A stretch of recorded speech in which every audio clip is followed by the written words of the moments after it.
السلام علیکم دوستو، میں آپ کا زمانہ اردو عربک چینل میں خیر مقدم کرتی ہوں۔ امید کرتی ہوں کہ آپ خیریت سے ہوں گے۔ آج کی اس کلاس میں ہم کلاس 9 کا سبق نمبر 12 مکمل کریں گے۔ اس سبق کا نام ہے ریڈ کراس سوسائٹی۔ ریڈ یعنی کہ لال، کراس کا نشان آپ نے دیکھا ہوگا، اس طرح سے ہوتا ہے۔ آئیے اس سبق کو شروع کرتے ہیں۔ جوڑ کا لال نشان آپ نے اکثر دیکھا ہوگا۔ کیا آپ نے کبھی غور کیا ہے کہ یہ نشان کس طرح ڈاکٹروں کے لیے مخصوص ہو گیا، یعنی کہ خاص ہو گیا؟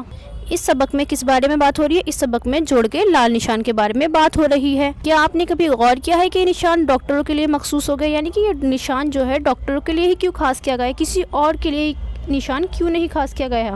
تو یہ بھی جاننا ضروری ہے کہ کس طرح کسی ایک شخص کے ذہن میں خدمت خلق یعنی خدا کی مخلوق کا جذبہ ادارے کی شکل میں بدل جاتا ہے اور بڑھتے بڑھتے دنیا کے ہر گوشے میں پھیل جاتا ہے۔ آج ریڈ کراس سوسائٹی صرف علاج کا ادارہ نہیں بلکہ انسانی ہمدردی اور خدمت کا سب سے بڑا عوامی مورچہ بھی ہے۔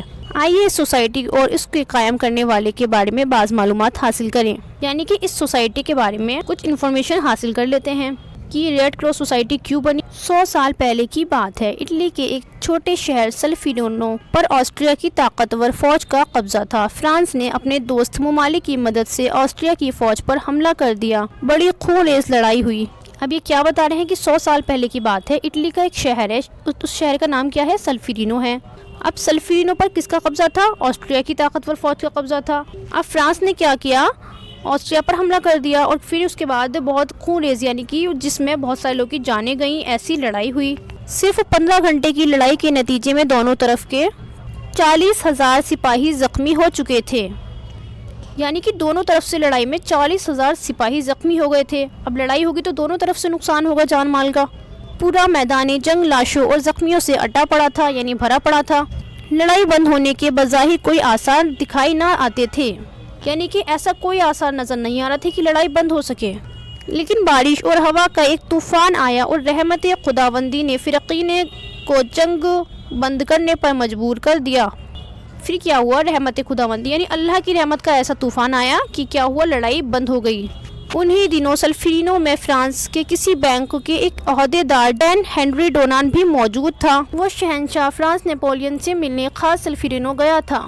ہنری ڈونان ایک بینک کا عہدیدار تھا۔ وہ فرانس میں آیا تھا، نیپولین سے ملنے کے لیے آیا تھا۔ اور وہ کیوں ملنے آیا تھا آئیے جانتے ہیں۔ ڈونان کو الجزائر میں اپنے کیمپوں میں پانی کا معقول بندوبست کرنا تھا، اس لیے وہ نیپولین سے ملنے کے لیے آیا تھا اور اسی لیے وہ نیپولین سے مل کر خاص سہولتیں حاصل کرنا چاہتا تھا۔ لیکن ڈونان نے جب جنگ کی ان تباہ کاریوں کو دیکھا تو وہ اپنا کام بھول بیٹھا۔ ہزاروں سپاہیوں کو خاک و خون میں تڑپتا ہوا دیکھ کر اس کا دل رو پڑا۔ زمین، آب پاشی، بینک، اب اسے کوئی چیز یاد نہ رہی۔ اب اس کے سامنے یہی مقصد تھا کہ وہ کسی طرح ان تڑپتے ہوئے زخمی سپاہیوں کی مدد کرے اور انہیں موت سے بچائے۔ اسی مقصد کے لیے وہ فوراً سلفینو کی سمت روانہ ہو گیا۔ تو اب کیا ہوتا ہے دیکھیے۔ فرانس کے ایک بینک کا عہدیدار تھا جس کا نام ہنری ڈونان تھا۔ وہ نیپولین سے ملنے کے لیے آیا تھا تاکہ پانی کا معقول بندوبست کر سکے، کیونکہ وہ نیپولین سے خاص سہولتیں حاصل کرنا چاہتا تھا۔ لیکن جب ڈونان نے دیکھا کہ جنگ میں اتنے سارے لوگ تباہ ہو چکے ہیں، برباد ہو چکے ہیں، زخمی ہو چکے ہیں، تو وہ اپنا کام بھول بیٹھا۔ اب صرف ڈونان کا یہی مقصد تھا کہ وہ کسی نہ کسی طرح وہ تڑپتے ہوئے سپاہیوں کی مدد کر سکے اور انہیں کیا کر سکے؟ موت سے بچا سکے۔ اسی مقصد کے لیے وہ کہاں چلا گیا؟ سلفینو چلا گیا۔ وہاں اس کے قریب کے گاؤں کے لوگوں سے ملا، انہیں انسانیت بھائی چارے کا واسطہ دے کر اس بات پر راضی کیا کہ وہ زخمی سپاہیوں کی خبرگیری کرنے میں اس کا ہاتھ بٹائیں۔ ہم سب بھائی ہیں۔ ڈونان کے اس نعرے نے آخر لوگوں کے دلوں میں محبت کا جذبہ پیدا کر دیا۔ 300 افراد یعنی لوگ اکٹھا ہوئے۔ بہت سی خواتین نے بھی اس کا ساتھ دیا۔ اب ان زخمی سپاہیوں کی مدد کے لیے ڈونان آس پاس کے گاؤں گیا، ان لوگوں سے مدد مانگی اور ان کو انسانیت کا پاٹھ پڑھایا اور کیا کہا؟ ہم سب بھائی ہیں، یہ نعرہ دیا۔ اس نعرے کے بعد کیا ہوا؟ لوگوں کے دل میں محبت کا جذبہ پیدا ہو گیا۔ 300 لوگ اکٹھا ہوئے، ان لوگوں میں بہت سی خواتین یعنی عورتیں بھی تھیں۔ میدان جنگ میں ہزاروں سپاہی زخمی، بھوک، پیاس اور درد کی تکلیف سے کراہتے نیم مردہ پڑے تھے۔ ڈونان کے گروہ نے زخمیوں کی مرہم پٹی کی اور ابتدائی طبی امداد بہم پہنچائی۔ زخمی سپاہیوں کو اٹھا کر قریب کے دیہاتوں میں لے جایا گیا جہاں ان کا باقاعدہ علاج کیا گیا۔ اب جو جنگ کا میدان ہے وہاں پر بہت سارے سپاہی کیا تھے؟ بھوک پیاس سے تڑپ رہے تھے اور درد سے کرا رہے تھے اور نیم مردہ یعنی آدھے مرے پڑے تھے۔ ڈونان نے کیا کیا؟ ان کے مرہم پٹی کرانے کے لیے آس پاس کے گاؤں میں لے گیا اور ان کا علاج کرایا گیا۔ لڑائی ختم ہو گئی لیکن ڈونان کی بے چینی قائم رہی۔ اس نے جینوا میں دوبارہ اپنے کاروبار میں دلچسپی لینے کی کوشش کی، لیکن زخمی سپاہیوں کا دکھ درد درد اور تکلیف نہ بھول سکا۔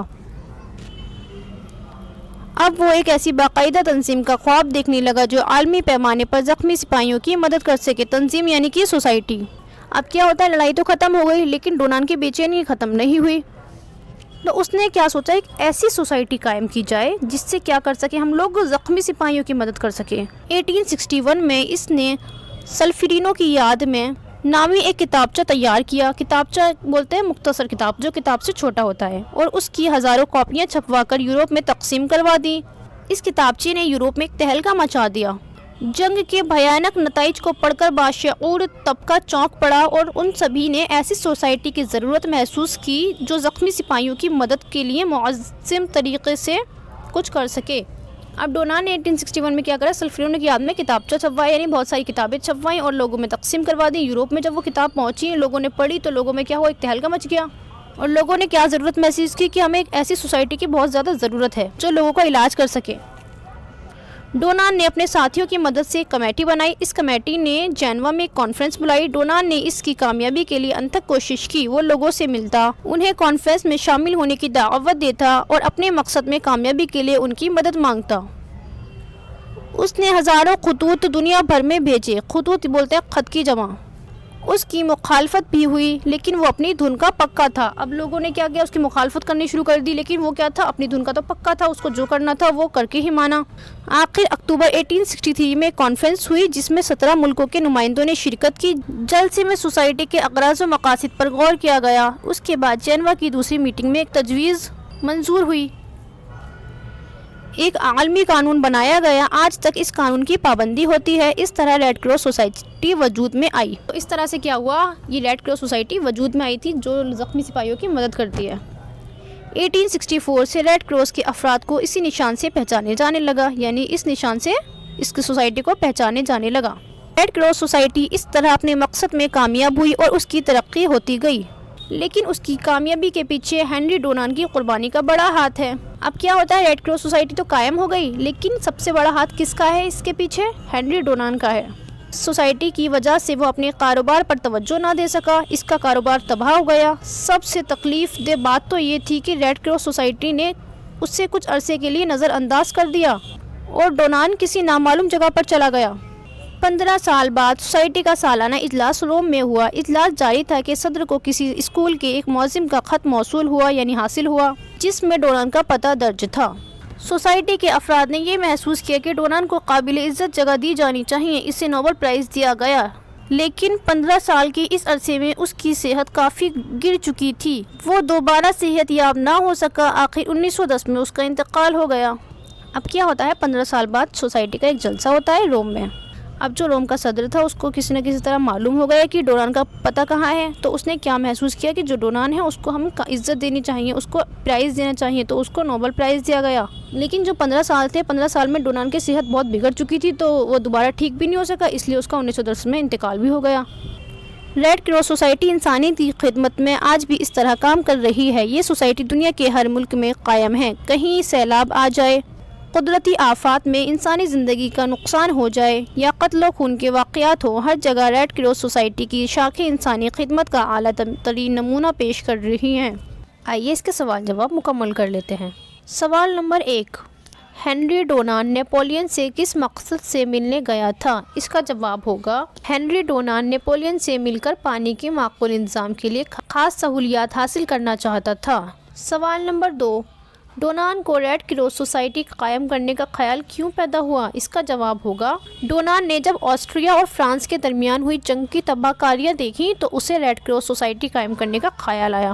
سوال نمبر 3، ریڈ کراس سوسائٹی کے مقاصد کیا ہیں؟ مقاصد یعنی مقصد کیا ہیں؟ اس کا جواب ہوگا، ریڈ کراس سوسائٹی کے مقاصد میں جنگ کی تباہ کاریاں ہوں یا قدرتی آفات کے نقصانات، ہر جگہ زخمیوں کی مدد کرنا ہے۔ سوال نمبر 4، ڈونان کو کون سا انعام دیا گیا اور کیوں؟ اس کا جواب ہوگا، ڈونان کو نوبل پرائز دیا گیا۔ نیکسٹ ہے، نیچے لکھے ہوئے لفظوں سے جملے بنائیے۔ پہلا ہے آبپاشی۔ آبپاشی مطلب سینچائی کرنا، اس کا ہوگا کھیتوں کی نہروں کے پانی سے آبپاشی کی جاتی ہے۔ نیم مردہ، نیم مردہ یعنی کہ ادھمرا، اس کا ہوگا وہ میدان جنگ میں نیم مردہ حالت میں ملا۔ خبر گیری، خبر گیری کا ہوگا ہمیں قرابت داروں کی خبر گیری رکھنی چاہیے۔ معلم، معلم کا ہوگا ماں بچی کی پہلی معلم ہوتی ہے۔ آفات، آفات کا ہوگا ہمیں آفات سے گھبرانا نہیں چاہیے۔ نیکسٹ ہے نیچے لکھے ہوئے لفظوں کے واحد لکھیے، یعنی سنگولر لکھنے ہیں، یہ پلورل لکھے ہوئے ہیں، ہمیں اس کے سنگولر بنانے۔ پہلا ہے معلومات، معلومات کا ہوگا معلوم۔ ممالک، ممالک کا ہوگا ملک۔ نتائج، نتائج کا ہوگا نتیجہ۔ افراد، افراد کا ہوگا فرد۔